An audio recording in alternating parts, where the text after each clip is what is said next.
મિત્ર, આજના આ વેદ પાઠશાળા કાર્યક્રમમાં આપનું સ્વાગત કરીએ છીએ. વેદ પાઠશાળા પ્રભુના વચનની ઉજાળે જીવનને પ્રકાશે મોક્ષ પથને. વેદ પાઠશાળા પ્રભુના વચનની ઉજાળે જીવનને પ્રકાશે મોક્ષ પથને. વેદ પાઠશાળા. આ કાર્યક્રમ આપને પવિત્ર પુસ્તક બાઇબલનો પદ્ધતિસર અભ્યાસ કરવા મદદરૂપ બનશે. તો ચાલો આ અભ્યાસની શરૂઆત કરતા ઈશ્વરના સેવક પાસેથી પ્રભુનો સંદેશ સાંભળીએ. પ્રિય મિત્ર, આજના આપણા આ વેદ પાઠશાળા નામક બાઇબલ અભ્યાસમાં હું આપનું સ્વાગત કરું છું. હાલમાં આપણે પવિત્ર ગ્રંથ બાઇબલના પ્રબોધકોના વિભાગનું સર્વેક્ષણ કરીએ છીએ. આજે આપણે બંદીવાસના સમયનો પ્રબોધક દાનિયેલને મળવાના છીએ. દાનિયેલના પુસ્તકની શરૂઆતની કલમો આ પ્રમાણે જણાવે છે. દાનિયેલ પ્રબોધકના પુસ્તકના પહેલા અધ્યાયની 1 થી 7 કલમો સાંભળો. યહૂદિયાના રાજા યહોવાકીમની કારકિર્દીને 3 વર્ષે બાબેલના રાજા નબુખાદનેસારે યરૂશાલેમ આવીને તેનો ઘેરો ઘાલ્યો. પ્રભુએ યહૂદિયાના રાજા યહોવાકીમને ઈશ્વરના મંદિરના કેટલાક પાત્રો સહિત તેના હાથમાં સોંપ્યો અને તે તેમને સિનઆર દેશમાં પોતાના દેવના મંદિરમાં લઈ ગયો. તેણે તે પાત્રો પોતાના દેવના ભંડારોમાં રાખ્યા. રાજાએ પોતાના મુખ્ય ખોજા આસ્પનાઝને કહ્યું કે તારે કેટલાક એવા રાજવંશી ને અમીર વર્ગના ઇસરાયેલી છોકરાને લાવવા કે જે છોકરાઓમાં કંઈ ખોડખાપણ ન હોય, પણ ઘણા ખૂબસૂરત, સર્વ બાબતમાં જ્ઞાન સંપન્ન, વિદ્યા પારંગત, વિજ્ઞાનમાં પ્રવીણ ને રાજમહેલમાં ઊભા રહી શકે એવા હોય. તારે તેમને ખાલદીઓની વિદ્યા તથા ભાષા શીખવવી. રાજાએ તેઓને માટે રાજાના ખાણામાંથી તથા તેને પીવાના દ્રાક્ષારસમાંથી રોજિંદો અમુક હિસ્સો ઠરાવી આપ્યો. 3 વર્ષ સુધી તેઓનું પોષણ કરવું ને તે મુદતની આખરે તેઓ રાજાની હજુરમાં રજૂ થાય એવો ઠરાવ કર્યો. હવે એ છોકરાઓમાં યહૂદાના કુળના દાનિયેલ, હનાન્યા, મિસાએલ તથા અજાર્યા હતા. મુખ્ય ખોજાએ તેઓના નામ નીચે મુજબ પાડ્યા હતા. તેણે દાનિયેલનું નામ બેલ્ટશાસાર, હનાન્યાનું નામ સાદ્રાક, મિસાએલનું નામ મેસાક ને અજાર્યાનું નામ અબેદનગો પાડ્યું. મેં આપને જણાવેલું કે 20 વર્ષ યરૂશાલેમની પડતી માટે થયા હતા. સૌપ્રથમ યરૂશાલેમની પડતી વખતે યહોવાકીન રાજા હતો. એ સમયે થોડા જ લોકોને બંદી બનાવી બાબેલમાં લઈ ગયા હતા. યહોવાકીમ નબુખાદનેસારને શરણે થયો અને 3 વર્ષ તેની સેવા કરી. 3 વર્ષ પછી તેણે નબુખાદનેસાર સામે બળવો કર્યો. બીજી વખત યહોવાકીન રાજા થયો ત્યારે પ્રતિકાત્મક શહેર શરણે થયું. એ સમયે યહોવાકીને કઠપૂતળી રાજા બનાવવામાં આવ્યો. યદકિયાએ 11 વર્ષ રાજ કર્યું. પછી તેણે બળવો કર્યો અને રાજ્ય જીતી લીધું. આ ત્રીજા વખતની યરૂશાલેમની જીત ભારે આપત્તિવાળી હતી. શહેરને જમીનદોસ્ત કરવામાં આવ્યું હતું. બીમાર યર્મિયા પ્રબોધક સિવાય દરેક નાગરિકને બાબેલમાં બંદીવાન તરીકે લઈ જવામાં આવ્યા. જ્યારે આપણે દાનિયેલને મળીએ છીએ ત્યારે યરૂશાલેમની પ્રથમ પડતી છે. ત્યારે તે 14 વર્ષનો હતો. આ વખતે બાબેલના લોકો દ્વારા ખૂબ મોટા પ્રમાણમાં દેશ નિકાલ નહોતો થયો, પણ ખૂબ જ ઓછા લોકો કે જેઓને આંગળીઓના વેઢાએ ગણી શકાય તેમને બાબેલમાં લઈ જવામાં આવ્યા હતા, જેમાં દાનિયેલ અને તેના મિત્રનો સમાવેશ થાય છે. નબુખાદનેસાર રાજાએ મુખ્ય ખોજાને કહ્યું કે મારે રાજવંશી ને અમીર વર્ગના છોકરા જોઈએ છે કે જેઓ સુંદર અને જ્ઞાન સંપન્ન હોય. આપણને અહીંયા એવું દેખાય છે કે રાજા જાણે ખોજાને કહેતો હોય કે મારે ધાર્મિક આગેવાનો અને પ્રબોધકો અને યાજકો જોઈતા નથી. મારે તો વકીલાતના વિદ્યાર્થીઓ, દાક્તરી વિદ્યાર્થીઓ અને ખૂબ જ તેજસ્વી જુવાનો જોઈએ છે. આ શરત મુજબ દાનિયેલ અને તેના મિત્રોને બાબેલમાં લાવવામાં આવ્યા હતા. અહીંયા ઈશ્વરની પરવાનગીવાળી ઈચ્છાથી તેમને લઈ જવામાં આવ્યા હતા અને ખાસ કાર્યપદ્ધતિ માટે યરૂશાલેમના બીજા બંદીવાસો સમક્ષ મૂકવામાં આવ્યા હતા. હજકીએલ 9 વર્ષ સુધી બાબેલના બંદીવાસમાં ગયો નહોતો. ત્રીજી જીત થઈ પછી મુખ્ય લોકો બંદીવાસમાં ગયા પહેલાં હજકીએલ પણ બંદીવાસમાં ગયો હતો. ઈશ્વરની પરવાનગીવાળી ઈચ્છાથી ખાસ કાર્યપદ્ધતિ માટે બાબેલમાં ઈશ્વરના સારા માણસોની સેવા માટે મૂક્યા હતા. તેથી મુખ્ય લોકો બંદીવાન તરીકે એ સમય સુધી આવી શકે, તેઓની પાસે નબુખાદનેસ્સારના મહેલમાં પ્રભાવ પાડી શકે. ઈશ્વરની પરવાનગીવાળી ઈચ્છા અદ્ભુત રીતે આવા સમયમાં કાર્ય કરે તે જોવાનું ઉત્તેજનદાયક છે. દાનિયેલના પુસ્તકના 2 વિભાગ છે. પ્રથમ વિભાગમાં 1-6 અધ્યાય કે જેઓ ઐતિહાસિક બાબતો દર્શાવે છે, અને બીજા વિભાગમાં 7-12 અધ્યાય કે જેઓ ભવિષ્યવાણીનું પ્રકટીકરણ દર્શાવે છે. જ્યારે આપણે દાનિયેલ વિશે વિચાર કરીએ છીએ ત્યારે નવા કરારનું છેલ્લું પુસ્તક પ્રકટીકરણનો વિચાર કરીએ છીએ. હજકીએલ પ્રબોધક, દાનિયેલ પ્રબોધક અને શિષ્ય યોહાન દેશ નિકાલ થયેલા હતા જ્યારે તેમણે બાઇબલનું સાક્ષાત્કાર અને મરણોત્તર સ્થિતિનું વિજ્ઞાન લખ્યું. દાનિયેલ 7-12 અધ્યાયમાં સાક્ષાત્કાર અને મરણોત્તર સ્થિતિનું વિજ્ઞાન જોવા મળે છે. એટલા માટે આ સમજવું ખૂબ અઘરું છે. પ્રથમ 1-6 અધ્યાય ઐતિહાસિક બાબતો સમજવામાં સરળ છે. આ ઐતિહાસિક બાબતો દ્વારા આત્મિક લાભ થાય છે. 1 કોરિન્થી 10 અને 11મી કલમ જણાવે છે કે આ બધી બાબતો બીજાઓને નમૂનારૂપ થવા માટે બની અને આપણે ચેતવણી મેળવી શકીએ માટે લખવામાં આવી, કારણ કે આપણે અંતિમ દિવસોમાં જીવીએ છીએ. જ્યારે આ પ્રબોધકો ઐતિહાસિક બાબતો આપે છે ત્યારે તેઓ નમૂનારૂપ અને ચેતવણી આપે છે. ત્યારે તેઓ નમૂનારૂપ અને ચેતવણી સમાન છે. તેથી દાનિયેલ પ્રથમ 6 અધ્યાય નમૂના અને ચેતવણીરૂપ જોવા મળે છે. પવિત્ર શાસ્ત્ર બાઇબલમાં દાનિયેલનું ચરિત્ર પવિત્ર દર્શાવવામાં આવ્યું છે. તે 14 વર્ષનો હતો ત્યારે બાબેલમાં ગયો. તે પોતાનું સંપૂર્ણ જીવન શત્રુની સંસ્કૃતિમાં ગાળે છે. તે નબુખાદનેસ્સાર, બેલશાસાર, કોરેશ અને માદી દારિયાવેશ રાજાના સમયમાં પૂરેપૂરા 70 વર્ષો સુધી બંદીવાસમાં રહ્યો છે. તે વૃદ્ધ અને નબળો થયો ત્યારે બંદીવાસમાંથી પાછો આવ્યો. 14 વર્ષની ઉંમરે પણ દાનિયેલ યહૂદાના લોકોને બંદીવાન તરીકે કેવી રીતે કાર્ય કરવું તે દર્શાવ્યું હતું. તે બંદીવાન તરીકે અદ્ભુત રીતે સફળ થયો અને યહૂદાના લોકો માટે શ્રેષ્ઠ ઉદાહરણરૂપ બન્યો. આજે દાનિયેલ મારા અને તમારા માટે પણ ઉદાહરણરૂપ છે. નબુખાદનેસ્સારની હજુરાતમાં 14 વર્ષની ઉંમરે દાનિયેલ આવ્યો હતો અને પ્રથમ બાબતનો સામનો બાબેલના વૈભવી ખોરાકને માટે કરવો પડે છે. આપણે વાંચીએ છીએ કે દાનિયેલે મનમાં ઠરાવ કર્યો કે રાજાના ખાણાથી તથા જે દ્રાક્ષારસ તે પીએ છે તેથી હું મારી જાતને વટાળીશ નહીં. આ જે યહૂદી જુવાનો છે તેઓના નામનો અર્થ ઈશ્વર સંબંધી થાય છે. હિબ્રુ ભાષામાં એલ શબ્દ ઈશ્વર માટે વપરાય છે. માટે દાનિયેલ અને મિશાએલ નામનો અર્થ થાય છે કે ઈશ્વર સાથે કશુંક કરવું. દાનિયેલના નામનો અર્થ થાય છે ઈશ્વર મારો ન્યાયાધીશ છે. મિશાએલ નામનો અર્થ થાય છે કે ઈશ્વર જેવો છે. હનાન્યા નામનો અર્થ થાય છે કે યહોવા એટલે ઈશ્વર જેની બાજુ છે. અજાર્યા એટલે યહોવા એટલે ઈશ્વર દ્વારા મદદ. પ્રિય મિત્ર, હવે પ્રથમ બાબત બાબેલના આગેવાનોએ કરી તે તો તેમના નામ બદલી નાખ્યા. તેઓ દાનિયેલનું નામ બેલ્ટશાસાર પાડ્યું. તેનો અર્થ કે બેલ તેના જીવનનું રક્ષણ કરે છે. હવે બેલ તો બાબેલનો દેવ છે. તેઓ દાનિયેલને એવો વિશ્વાસી બનાવવા માગતા હતા કે બાબેલનો ઈશ્વર તારી રક્ષા કરશે. મિસાએલનું નામ બદલીને મેશાક પાડ્યું કે મેરડોક એ બાબેલનો દેવ છે. હનાન્યાનું નામ બદલીને સાદ્રાક રાખવામાં આવ્યું, જેનો અર્થ થાય છે બાબેલનો ચંદ્રદેવ. અજાર્યાનું નામ અબેદનગો પાડ્યું. તેનો અર્થ થાય છે કે જ્ઞાનનો બાબેલના ઈશ્વરનો સેવક.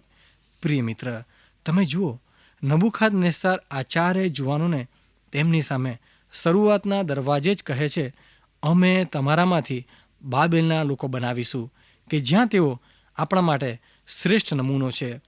આ જુવાનો નબુખાદનેસ્સાર રાજાને આખા રાજ્ય સમક્ષ કહે છે, તમે અમારામાંથી બાબેલના લોકો બનાવી શકતા નથી, પણ અમે તમારા લોકોને વિશ્વાસીઓ બનાવી દઈશું. આ નમૂનો છે મિત્ર. આનું અંગત અને ભક્તિમય લાગુકરણ આ છે. મારા અને તમારા જીવનોમાં દબાણ છે. આ જગતમાં 2 પ્રકારના લોકો, બાબેલના લોકો અને વિશ્વાસી લોકો. બંને પ્રકારના લોકો એકબીજા તરફ લોકોને આકર્ષવા પ્રયત્ન કરે છે. દાનિયેલના પુસ્તકના 4થા અધ્યાયમાં આ જુવાનો સંબંધી આપણને સુંદર ઉદાહરણ મળે છે. આ અધ્યાય બાઇબલનો અદ્ભુત અધ્યાય છે. આ અધ્યાયનો પ્રથમ ભાગ નબૂખાદનેસ્સાર દ્વારા લખાયેલો છે. તમે વચ્ચેનો ભાગ વાંચશો તો કોઈકે લખાણ લખ્યું છે અને ફરીથી નબૂખાદનેસ્સાર લખે છે. આ શાસ્ત્રના અદ્ભુત અધ્યાયમાં નબૂખાદનેસ્સાર રાજા દાનિયેલ અને તેના 3 મિત્રોના ઈશ્વરમાં વિશ્વાસ જાહેર કરે છે. નબૂખાદનેસ્સારને આ વિશ્વાસ સુધી કોણ લાવ્યું? તેની શરૂઆત દાનિયેલે સૌપ્રથમ રાજાના ખાણાને નકાર્યું અને પોતાની જાતને વટાળી નહીં ત્યાંથી થાય છે. દાનિયેલે નક્કી કર્યું કે તમે મારા દ્વારા બાબેલના લોકો બનાવી શકતા નથી. ઈશ્વરની કૃપાને લીધે હું તમને વિશ્વાસી બનાવી શકવાનો છું. દાનિયેલ અને તેના મિત્રોએ રાજાના સ્વપ્નનો સામનો કરવો પડ્યો. દેખીતી રીતે નબૂખાદનેસ્સારને વારંવાર સ્વપ્નો આવતા હતા, પરંતુ આ ખાસ સ્વપ્ન તેને સતાવતું હતું. તેણે તેના જ્ઞાની માણસો, જાદુગરો, મંત્ર વિદ્યા જાણનારાઓને બોલાવ્યા. નબૂખાદનેસ્સાર જ્ઞાની રાજા હતો. તેણે કહ્યું, મેં હંમેશા તમે ઢોંગ્યો છો તેવી શંકા રાખી છે. હવે મને એક સ્વપ્ન આવ્યું છે, તેનો મારે ખુલાસો જોઈએ છે. તેથી હું તેને આ રીતે દર્શાવીશ. મને શાનું સ્વપ્ન આવ્યું છે તે જણાવો. તે પછી હું જાણીશ કે તમારો ખુલાસો અલૌકિક છે. મારું સ્વપ્ન કહો અને તે સ્વપ્નનો ખુલાસો આપો. વારું મિત્ર, આ બાબેલના જ્ઞાની માણસોનો અજાયબ પ્રશ્ન હતો. સ્વપ્નનો ખુલાસો આપવો ખરેખર અઘરું નથી. જ્યારે નબૂખાદનેસ્સાર રાજાએ પોતાનું સ્વપ્ન અને સ્વપ્નનો ખુલાસો આપવાનો પડકાર આપ્યો ત્યારે જ્ઞાની માણસો નિરાશ થઈ ગયા. નબૂખાદનેસ્સારને આ જ્ઞાની માણસોએ કહ્યું કે કોઈ રાજાએ આવો ગેરવ્યાજબી પ્રશ્ન પૂછ્યો નથી. તેઓએ આ ગેરવ્યાજબી માગ માટે ખૂબ જ મહત્ત્વનો પ્રત્યુત્તર આપ્યો. તેઓએ કહ્યું, આ જગતનો કોઈ પણ માણસ તમને કહી શકશે નહીં, સિવાય કે ઈશ્વર તેના જીવનમાં જીવતા હોય તો જ તે માણસ આ કામ કરી શકશે. અને દરેક માણસો જાણે છે કે કોઈનામાં ઈશ્વર જીવતા નથી. જો તમે મારા પ્રશ્નોનો જવાબ આપશો નહીં તો હું તમને મારી નાખીશ. આ મારી નાખનાર માણસના હાજરી પત્રકમાં દાનિયેલ અને તેના મિત્રોના નામ હતા. જ્યારે આ ફાંસી આપનાર આવ્યો ત્યારે દાનિયેલ 14 વર્ષનો હતો. ત્યારે તેણે મહાન જ્ઞાન સાથે અને કુન્હેથી બોલ્યો. દાનિયેલે કહ્યું, શા માટે રાજાનો પારો ઊંચે ચડી ગયો છે? તેનો જવાબ મળ્યો કે રાજા અને જ્ઞાનીઓ સહમત થતા નથી. જ્ઞાની માણસો કહે છે કે માણસના જીવનમાં ઈશ્વર જીવતા નથી અને રાજાએ શું સ્વપ્ન જોયું તે કહી શકતા નથી. દાનિયેલ પ્રબોધકે કહ્યું, તેઓ અહીં ખોટા છે. ઈશ્વર માણસમાં જીવે છે. તમે આ લોકોને મારી નાખશો નહીં. તમે રાજા પાસે જાઓ અને મારી મુલાકાત ગોઠવો. હું રાજાનું સ્વપ્ન અને ખુલાસો કહી બતાવીશ. જેવો ફાંસી આપનાર ત્યાંથી જતો રહ્યો કે તરત જ દાનિયેલના 3 મિત્રોએ તેને પૂછ્યું, દાનિયેલ, શું તું રાજાનું સ્વપ્ન જાણે છે? દાનિયેલે જવાબ આપ્યો, મને તેમના સ્વપ્નની જરાય નિશાની નથી. આપણે પ્રાર્થનામાં ચોક્કસ મળીશું. આખી રાત દાનિયેલ અને તેના 3 મિત્રોએ પ્રાર્થના કરી. જ્યારે તેઓ પ્રાર્થના કરતા હતા ત્યારે ઈશ્વરે અલૌકિક રીતે દાનિયેલને નબૂખાદનેસ્સાર રાજાનું સ્વપ્ન દર્શાવ્યું અને તેનો ખુલાસો પણ બતાવ્યો. દાનિયેલ રાજાની સમક્ષ હાજર થયો અને રાજાએ કહ્યું, જુવાન માણસ, હું સમજું છું કે તું મારું સ્વપ્ન જણાવીશ. ત્યારે દાનિયેલે જવાબ આપ્યો, ના સાહેબ, હું કહી શકતો નથી. આ પૃથ્વીના માણસો તે કરી શકતા નથી, પણ આકાશમાં એક દેવ છે કે જે મને મર્મ ખોલી આપે છે અને તે માણસોમાં જીવે છે. આ જગ્યાએ તમારા જ્ઞાનીઓ ખોટા હતા. આ આકાશનો ઈશ્વર જે મારામાં રહે છે અને તેમણે મને તમારું સ્વપ્ન તથા ખુલાસો આપ્યો છે અને આ તમારું સ્વપ્ન છે અને આ તેનો ખુલાસો છે.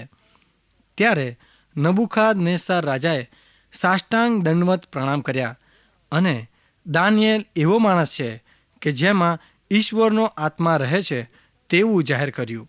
બેલશાસ્સાર રાજા પણ આ રીતે દાનિયેલને જાહેર કરે છે. બેલશાસ્સાર રાજાના સમયની રાણીએ પણ દાનિયેલને આ રીતે જાહેર કર્યો અને છેલ્લે માદી દારિયાવેશ રાજાએ પણ દાનિયેલ એવો માણસ છે કે જેનામાં ઈશ્વરનો આત્મા રહે છે તેવું જાહેર કર્યું. દાનિયેલે આ બાબતને સત્ય ઠરાવી સાબિત કરી આપેલું. હવે મિત્ર, આપણા માટે કયો પડકાર છે અને આપણા માટે કયું ઉદાહરણ છે? શું તમે વિશ્વાસ રાખો છો કે ઈશ્વરનો આત્મા તમારામાં જીવે છે? જો તે રહે છે તો તેનો અર્થ શું છે? શું તેનો અર્થ કે તમારી પાસે અલૌકિક અને ચમત્કારિક શક્તિ છે? આ સમયે મિત્ર, હું તમને અમુક પ્રશ્નો પૂછવા માગું છું. તેના જવાબ તમારા હૃદયમાં તમે આપશો. શું તમે વિશ્વાસ રાખો છો કે ઈશ્વર માટે કશું અશક્ય નથી? શું તમે વિશ્વાસ રાખો છો કે તમારા મૂંઝવણના સમયમાં તમને વિશ્વાસ છે કે ઈશ્વરને કશું જ અશક્ય નથી? શું તમે વિશ્વાસ રાખો છો કે ઈશ્વર આપણામાં છે, ઈશ્વર આપણી સાથે છે અને તેથી સર્વ બાબતો શક્ય છે? શું તમે વિશ્વાસ રાખો છો કે જે માણસ અથવા બહેન ઈશ્વરમાં વિશ્વાસ રાખે છે તો તેમના માટે કશું જ અશક્ય નથી? પ્રિય મિત્ર, હું આશા રાખું છું કે તમારી પાસે તેનો હકારાત્મક જવાબ હશે, કારણ કે પવિત્ર શાસ્ત્ર બાઇબલ આ બધાનો જવાબ હામાં આપે છે. સૌપ્રથમ કુંવારી મરિયમને કહ્યું કે તું કુંવારી માતા બનશે, અને તેણે જવાબ આપ્યો કે ઈશ્વર માટે કશું જ અશક્ય નથી. ઈસુ ખ્રિસ્તે પોતાના શિષ્યોને કહ્યું, જો તમારી પાસે રાઈના દાણા જેટલો વિશ્વાસ છે તો તમારા માટે કશું જ અશક્ય નથી. પ્રભુ ઈસુ ખ્રિસ્તે કહ્યું, માણસ માટે અશક્ય છે, પરંતુ ઈશ્વર માટે અશક્ય નથી. ધ્યાનથી સાંભળશો મિત્ર, માણસ માટે અશક્ય છે, પણ ઈશ્વર માટે અશક્ય નથી. મારી પ્રશ્નોત્તરી ચાલુ રાખતા મિત્ર, હું આપને જણાવું છું કે તમે કદી દબાણ અને પ્રશ્નનો સામનો કર્યો છે કે જે ચોક્કસ ટાળી ના શકાય તેવા અસહ્ય અને અશક્ય હોય? શક્ય છે કે તમે મુશ્કેલી અને દબાણના પ્રશ્નોમાં હો. આપણે છેલ્લે જોયું હતું કે પ્રબોધક દાનિયેલ આવી પરિસ્થિતિમાં હતો. દાનિયેલનો પ્રશ્ન ટાળી ના શકાય તેવો હતો. તેનું મરણ એ નક્કી હતું. દાનિયેલ અને તેના 3 મિત્રો અને જેઓ તેમના જ્ઞાનનું શિક્ષણ આપતા હતા તેઓનું મરણ પણ નક્કી હતું. રાજા નબુખાદનેસ્સારની ધમકીને લીધે બધા જ લોકો સંકટમાં આવી પડેલા. નબુખાદનેસ્સાર રાજાએ કહ્યું, મારું સ્વપ્ન અને તેનો ખુલાસો કહી બતાવો. ત્યારે દાનિયેલ અશક્યતાથી સામનો કરતો હતો. જોકે દાનિયેલે રાજાની હજુરમાં જવાની પરવાનગી માગી અને પછી તેણે પ્રાર્થના સભા કરી અને ઈશ્વરને અશક્ય કામ કરવાનું કહ્યું. તમે જુઓ મિત્ર, શા માટે દાનિયેલ આપણા માટે મહાન નમૂનો પૂરો પાડે છે. આ પુસ્તકના 5મા અધ્યાયમાં અલૌકિક ચમત્કારો આપવામાં આવેલા છે. અને ધ્યાનથી સાંભળશો મિત્ર, આ પુસ્તકની અંદર 5 જેટલા અલૌકિક ચમત્કારો આપેલા છે, જે આ પ્રમાણે છે: નબુખાદનેસ્સાર રાજાના સ્વપ્નનું પ્રગટીકરણ અને તેનો ખુલાસો, અગ્નિની ભઠ્ઠીમાંથી દાનિયેલના 3 મિત્રોનો બચાવ થવો, નબુખાદનેસ્સાર રાજાએ વિશ્વાસ જાહેર કર્યો, અધ્યાય 5માં મહેલની ભીંત પર લેખ લખેલો હતો, અને છેલ્લે દાનિયેલને સિંહોના બિલમાંથી છુટકારો મળ્યો. આ ચમત્કારો દાનિયેલ વિશે જણાવે છે. મિત્ર, યાદ રાખો, ફરીથી હું આપની સમક્ષ આ અલૌકિક ચમત્કારો જણાવવા માગું છું. નબુખાદનેસ્સાર રાજાના સ્વપ્નનું પ્રગટીકરણ અને તેનો ખુલાસો, બીજું અગ્નિની ભઠ્ઠીમાંથી દાનિયેલના 3 મિત્રોનો બચાવ થયો, અને ત્રીજું નબુખાદનેસ્સાર રાજાએ વિશ્વાસ જાહેર કર્યો, અધ્યાય 5માં મહેલની ભીંત પર લેખ હતો, અને છેલ્લે દાનિયેલને સિંહોના બિલમાંથી છુટકારો મળ્યો. આ ચમત્કારો દાનિયેલ વિશે જણાવે છે. હવે મિત્ર, યાદ રાખો, દાનિયેલ ફક્ત વિશ્વાસ જાહેર કરતો હતો તેટલું જ નહીં, પણ એ વિશ્વાસ સાથે બાબેલના બંદીવાસનો સફળ સામનો કરતો હતો. દાનિયેલે પોતાનું આખું જીવન બાબેલની રાજનીતિમાં વિતાવ્યું હતું. વાસ્તવિક રીતે દાનિયેલ, યશાયા અને યર્મિયા જેવો પ્રબોધક નહોતો, પણ તે તો આગેવાન હતો. પણ તેણે ઈશ્વરના બાળકોને દર્શાવ્યું કે બાબેલમાં કેવી રીતે જીવવું અને વિશ્વાસ રાખવો. આ વિશે થોડી બાબતો જોઈએ. દાનિયેલ ઈશ્વરની શક્તિમાં વિશ્વાસ રાખતો હતો. દાનિયેલ ઈશ્વરની શક્તિમાં વિશ્વાસ રાખતો હતો. એટલા માટે જ તેણે નબુખાદનેસ્સાર રાજાની હજુરમાં જવાનું નક્કી કર્યું. તેણે કહ્યું, માણસમાં ઈશ્વર જીવે છે. તેણે રાજાને ખૂબ જ નિખાલસતાથી દર્શાવ્યું કે હું તમારું સ્વપ્ન તથા તેનો ખુલાસો કહી શકવાનો નથી. દાનિયેલે કહ્યું, સાચો અને જીવતો ઈશ્વર મારામાં રહે છે. અશક્ય બાબતો કરવાની મારામાં શક્તિ છે, કારણ કે તે એટલે કે ઈશ્વર મારામાં રહે છે. અલૌકિક ચમત્કાર કરવાની શક્તિ મારામાં છે. દાનિયેલ પ્રબોધક ઈશ્વરની શક્તિમાં ચોક્કસ વિશ્વાસ રાખતો હતો. દાનિયેલ પ્રાર્થનાની શક્તિમાં પણ વિશ્વાસ રાખતો હતો. દાનિયેલ પ્રબોધક પ્રાર્થનાની શક્તિમાં વિશ્વાસ રાખતો હતો. છેલ્લો ચમત્કાર દાનિયેલનો સિંહોના બિલમાંથી છુટકારો થાય છે. તેમાં આપણે જોઈ શકીએ છીએ કે દાનિયેલના જીવનમાં પ્રાર્થના કેટલું અગત્યનું સ્થાન ધરાવતી હતી. આ ચમત્કાર દાનિયેલ બાઇબલનો શુદ્ધ ચારિત્રવાન દર્શાય છે. નબુખાદનેસ્સાર રાજાના સ્વપ્ન અને ખુલાસાને વિદિત કરવાના પરિણામ રૂપે દાનિયેલ પ્રબોધકને ઊંચો હોદ્દો આપવામાં આવ્યો હતો ને બક્ષિસો આપવામાં આવી હતી ને તેને આખા બાબિલ પ્રાંત પર અધિકારી તથા બાબિલના સર્વ જ્ઞાનીઓનો અધિપતિ ઠરાવ્યો હતો. તેને લીધે દેખીતું છે કે બાબિલના લોકો દાનિયેલ પર અદેખાઈ કરે, દાનિયેલ પર ઈર્ષા કરે. બાબેલના અમીર ઉમરાઓના કારસ્તાનના લીધે દાનિયેલને મારી નાખવામાં આવ્યો. જેમ તમે આ પુસ્તકના પ્રથમ 6 અધ્યાય વાંચશો તો જુદા જુદા રાજાઓ દર્શાવ્યા છે, કારણ કે આ રાજાઓ ઐતિહાસિક તારીખો સમજવામાં મદદ કરે છે. પ્રથમ 4 અધ્યાય નબુખાદનેસ્સાર રાજા વિશે છે. 5 અધ્યાય બેલશાસ્સાર રાજા વિશે છે. 6 અધ્યાય માદી દારિયાવેશના રાજા વિશે છે. આ 6 અધ્યાયમાં આ રાજાઓ ઇતિહાસના 70 વર્ષો સાંકળી લે છે. જેમ તમે 6 અધ્યાયમાં આવશો તેમ તમે શોધી શકશો કે બાબેલના રાજનીતિના લોકો દાનિયેલને મારી નાખવાનો લાગ શોધતા હતા. દાનિયેલ ખૂબ જ અજાયબ અને ખૂબ જ પ્રમાણિક માણસ હતો, માટે તેઓ તેનામાં કોઈ દોષ શોધી શક્યા નહીં. તેઓની પાસે દોષનું જે કારણ હતું તે આ છે: તે દિવસમાં 3 વખત પ્રાર્થના કરતો હતો. દિવસમાં 3 વખત પોતાની ઓરડીમાં જતો અને યરૂશાલેમ દેશ તરફ પોતાનો મુખ ફેરવીને પ્રાર્થના કરતો હતો. દાનિયેલ વિશ્વાસ રાખતો હતો કે ઈશ્વર યરૂશાલેમમાં છે. દાનિયેલે તેના ઈશ્વરને સવારે, બપોરે અને સાંજે પ્રાર્થના કરી હતી. દાનિયેલના દુશ્મનોનો રાજાની મદદથી હોશિયારીભર્યો માર્ગ શોધી લે છે. માદી અને ઈરાનીઓના કાયદા કદી જ બદલાતા નથી. તેઓએ એવો એક મનાઈ હુકમ બહાર પાડ્યો કે જે કોઈ 30 દિવસ સુધી રાજા સિવાય કોઈ ઈશ્વરની કે માણસની પાસે અરજ ગુજારે તેને સિંહોના બિલમાં નાખવામાં આવે. આ એક જ રસ્તો હતો કે તેઓ દાનિયેલને સજા આપી શકે. જ્યારે આ ફરમાન પર સહી કરવામાં આવી ત્યારે શું દાનિયેલે પ્રાર્થના કરવાનું બંધ કર્યું? કોઈ રીતે નહીં મિત્ર. તેણે કહ્યું, તમે મને શું કરવાના છો તે તમારા મનમાં નક્કી કરો, પણ હું તમને કંઈ કહું છું કે હું પ્રાર્થના કર્યા વગર બાબેલમાં રહી શકતો નથી. તેથી દાનિયેલે જેમ તે પ્રાર્થના કરતો હતો તેમ સવારે, બપોરે અને સાંજે પ્રાર્થના કરી. જ્યારે તેઓએ દાનિયેલને પકડીને સિંહોના બિલમાં નાખ્યો ત્યારે આ વાતમાં દાનિયેલના જીવનમાં ચમત્કાર થાય છે. પણ તે આપણને દર્શાવે છે કે દાનિયેલ પ્રાર્થનાની શક્તિ પર વિશ્વાસ રાખતો હતો. આપણે માની લઈએ છીએ કે દાનિયેલ ઈશ્વરની પરવાનગીવાળી ઈચ્છા અને હેતુમાં વિશ્વાસ રાખતો હતો કે તેને બાબેલમાં મૂકવામાં આવ્યો છે. એટલા માટે જ દાનિયેલ આપણા માટે નમૂનારૂપ છે. દાનિયેલ 14 વર્ષની ઉંમરથી પ્રાર્થનાની શક્તિ પર વિશ્વાસ રાખતો હતો. બાબેલમાં ઈશ્વરે તેને હેતુસર મૂક્યો છે તે પર વિશ્વાસ રાખતો હતો. આ બાબતે જ દાનિયેલને નબુખાદનેસ્સારની સામે ઊભા રહેવા તૈયાર કર્યો. દાનિયેલના જીવનનું અંગત અને ભક્તિમય લાગુકરણ કયું છે? હું માનું છું કે દેખીતી રીતે તમે શું પ્રશ્નો અને દબાણનો સામનો કરો છો કે જે અશક્ય છે?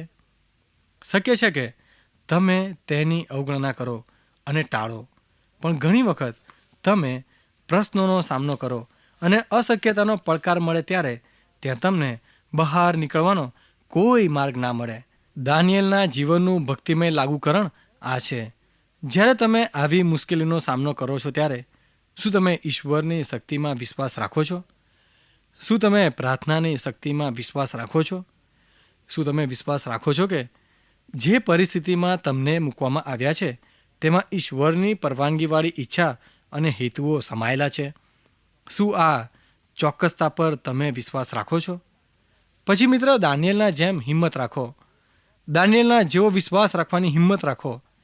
જેમ આજે તમે અને હું બાબેલની જેમ આ જગતમાં જીવીએ છીએ ત્યારે આપણા વિશ્વાસને જાહેર કરીએ. દાનિયેલ અને તેના 3 મિત્રોના જીવનો આપણને પડકાર ફેંકે છે કે તમારા હૃદયમાં નક્કી કરો કે આ જગત તમને ભ્રષ્ટ કરી શકશે નહીં. પ્રિય મિત્ર, આ વિષય પર વિચાર કરશો. ફરી મળીએ ત્યાં સુધી મને રજા આપશો. પ્રિય શ્રોતા મિત્રો, અમને ખાતરી છે કે આજનો આ કાર્યક્રમ આપને રસપ્રદ લાગ્યો હશે. જો આ કાર્યક્રમ આપ નિયમિત રીતે સાંભળશો તો તમારા અંગત જીવનને માટે તે ખૂબ જ લાભદાયી બનશે. જો આપને આ અંગે કોઈ પ્રશ્ન કે મૂંઝવણ હોય અથવા આપ આ કાર્યક્રમને લગતું સાહિત્ય પ્રાપ્ત કરવા માંગતા હોય તો આજે જ તમારા પૂરેપૂરા નામ સરનામા સાથે અમને પત્ર લખશો. અમારું સરનામું છે કાર્યક્રમ Ved Pathshala, Vishwavani, post box number 2036, Fatehganj, Vadodara 390002. ધન્યવાદ.